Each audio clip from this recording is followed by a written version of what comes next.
Welcome to council classes. UP triple SC previous year के series में आज हम लोग पेपर सॉल्व करेंगे लघु सिंचाई विभाग के असिस्टेंट बोरिंग टेक्नीशियन का, जो 2015 में कंडक्ट हुआ था।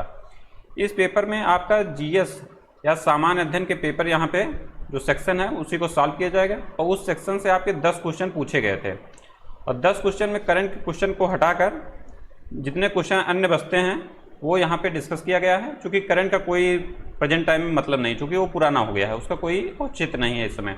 तो हम लोग जो स्टैटिक जीके क्वेश्चन है उसको देखते हैं। तो इसी तरह आपको section wise UP triple SC के जितने पेपर कंडक्ट हुए हैं प्रीवियस में, सेक्शन वाइज आपको हमारे चैनल पे मिल जाएंगे। और अगर आप लोग चैनल पे प्रथम बार हैं तो चैनल को शेयर एंड सब्सक्राइब जरूर करें और आपको वीडियो अगर अच्छी लग रही है तो वीडियो को लाइक भी जरूर करें और जितना हो सके उतना चैनल को शेयर करें। और आपके लिए सभी क्वेश्चन इंपॉर्टेंट हैं, क्योंकि किसी भी एग्जाम को क्रैक करने के पहली रणनीति यही होती है कि उसका सिलेबस, उसके प्रीवियस ईयर के क्वेश्चन। तो यहाँ पे आपको सेक्शन वाइज पूरा प्रीवियस ईयर का क्वेश्चन आपको मिल जाएगा, जितना भी यूपी ट्रिपल एससी के द्वारा कंडक्ट कराया गया है। अब चलिए समय को न नष्ट करते हुए सेशन को शुरू करते हैं। क्वेश्चन नंबर 1 देखिए, उत्तर प्रदेश सरकार के द्वारा समाजवादी पेंशन योजना कब शुरू की गई थी? ये शुरू की गई थी आपकी जनवरी 2014 में। Option A is the right answer. और समाजवादी पेंशन योजना पहले किसी अन्य नाम से जानी जाती थी, दूसरे नाम से जानी जाती थी। वो अन्य योजना क्या थी? तो वो थी आपकी योजना का नाम रानी लक्ष्मीबाई पेंशन योजना। रानी लक्ष्मीबाई, क्योंकि कभी कभी ये भी पूछा जाता कि ये किस योजना के स्थान पे ये योजना आई, ये भी क्वेश्चन पूछा जाता है। इसको भी हमें ध्यान में रखते हुए चलना है। ये योजना है आपकी रानी लक्ष्मीबाई पेंशन योजना। रानी लक्ष्मीबाई पेंशन योजना, इसी के नाम पे आपकी शुरुआत हुई समाजवादी पेंशन योजना की। और ये शुरुआत कब हुआ? जनवरी 2014 में। इसके बैकग्राउंड में जान लीजिए ये किसके किसके बारे में, मतलब कि ये योजना लाई गई। ये योजना आपका विकलांगों के लिए, निराश्रित महिला जो थी उनको पेंशन के लिए, वृद्धावस्था पेंशन के लिए, ये इसलिए ये योजना आपकी लाई गई थी। अब चलते हैं क्वेश्चन नंबर 2 देखते हैं। क्वेश्चन नंबर 2 है आपका, उत्तर प्रदेश राज्य में गढ़ मेला प्रतिवर्ष कहाँ पे आयोजित किया जाता है? जो गढ़ मेला है वो कहाँ आयोजित किया जाता है? तो ये है आपका गढ़ मुक्तेश्वर में। Option C is the right answer. अगला क्वेश्चन है क्वेश्चन नंबर 3। क्वेश्चन नंबर 3 है आपका, उत्तर प्रदेश राज्य में निम्नलिखित में से सबसे ऊंचा बांध कौन सा है? तो सबसे ऊंचा बांध है आपका रामगंगा बांध। Option B is the right answer. और ये रामगंगा बांध है किस नदी पर? ये है आपका रामगंगा नदी पर।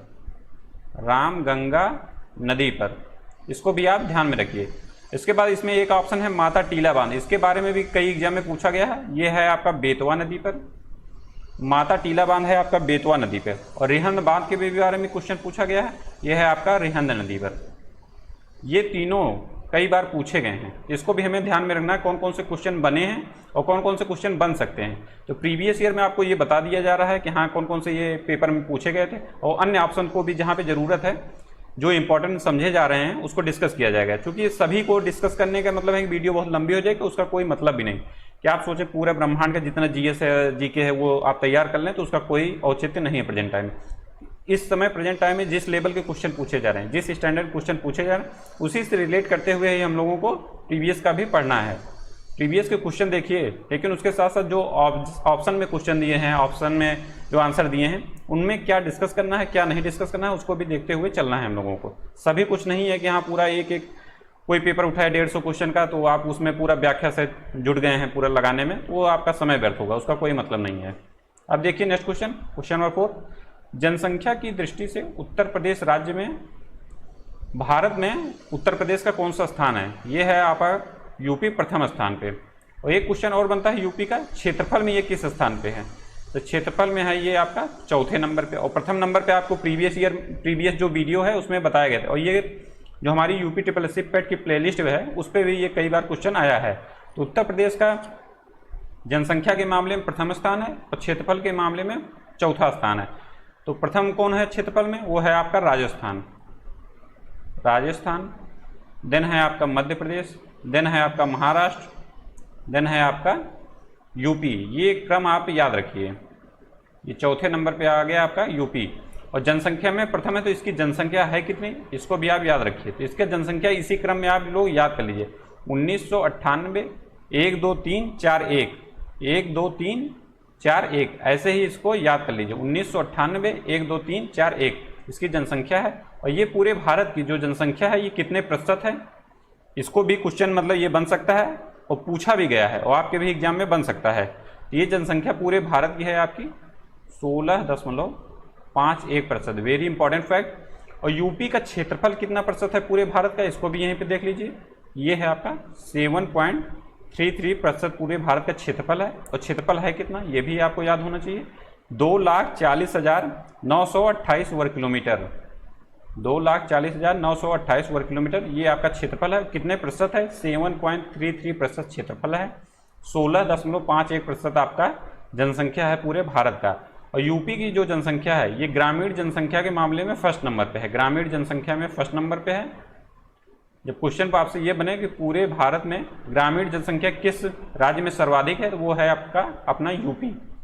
और शहरी जनसंख्या में ये सेकंड नंबर पे है, शहरी जनसंख्या में ये सेकंड नंबर पे है। और फर्स्ट नंबर पे कौन है शहरी जनसंख्या में, तो वो है आपका महाराष्ट्र। ये सभी फैक्ट इंपॉर्टेंट हैं, कई बार पूछे गए हैं। तो ये सब जो फैक्ट बार बार पूछे जा रहे हैं वो आपको एकदम से रटे होने चाहिए। अब जैसे जनसंख्या क्या है, ये अगर इसको आपको बाई डिजिट पूरा लास्ट तक नहीं याद है तो कुछ भी चेंज किया जा सकता है। क्योंकि अब आज के एग्जाम में जो करंट में आपके क्वेश्चन बन रहे हैं वो इतने नज़दीक ऑप्शन दिए जाते हैं कि अगर आपको पूरा फैक्ट नहीं याद है तो आप कन्फ्यूजन, आपको स्वाभाविक सी बात है एग्जाम हॉल में होना ही होना है। आपको शुरू का याद है, लास्ट का डिजिट नहीं याद है, परसेंटेज याद है 16.51, इसी में कुछ हो गया और 98 कर दिए, 79 कर दिए, 64 कर दिए, कुछ भी कर दिए, तो आपको कन्फ्यूजन ना हो। इसलिए जो कई बार क्वेश्चन पूछे गए हैं वो आपको बाई डिजिट एकदम से याद होने चाहिए। अब देखिए अगला क्वेश्चन,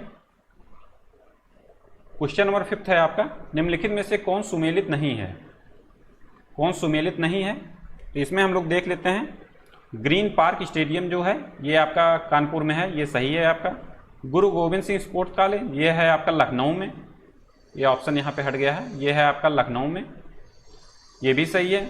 उसके बाद महात्मा गांधी स्टेडियम ये यहाँ पे नहीं है, मेरठ में नहीं है। और डॉक्टर अंबेडकर स्टेडियम ये कहाँ है, ये वाराणसी में, ये आपका सही है। तो महात्मा गांधी स्टेडियम है कहाँ पे, तो ये है आपका तमिलनाडु में। महात्मा गांधी स्टेडियम है कहाँ पे, ये है आपका तमिलनाडु में। ये हो गया आपका आंसर।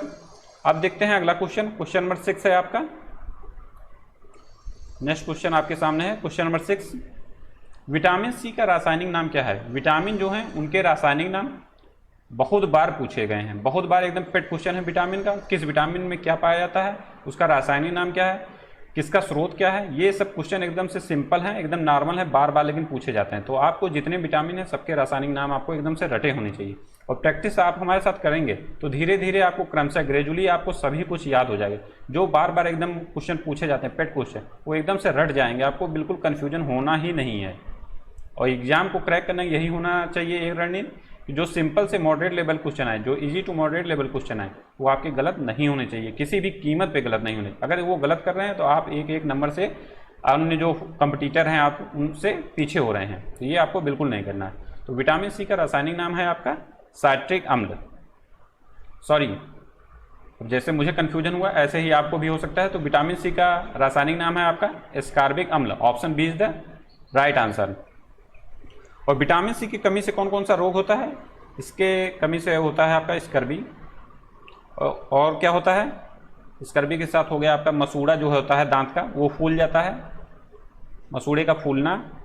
और विटामिन सी कहाँ कहाँ पाया जाता है, विटामिन सी जो खट्टे हैं, खट्टे फल में जैसे हो गया आपका आंवला, नींबू, संतरा, टमाटर, ये सभी जगह आपके विटामिन सी पाए जाते हैं। मिर्च में भी विटामिन सी पाया जाता है, इसको भी आप याद रखिए, ये क्वेश्चन पूछा गया है, मिर्च में विटामिन सी पाया जाता है।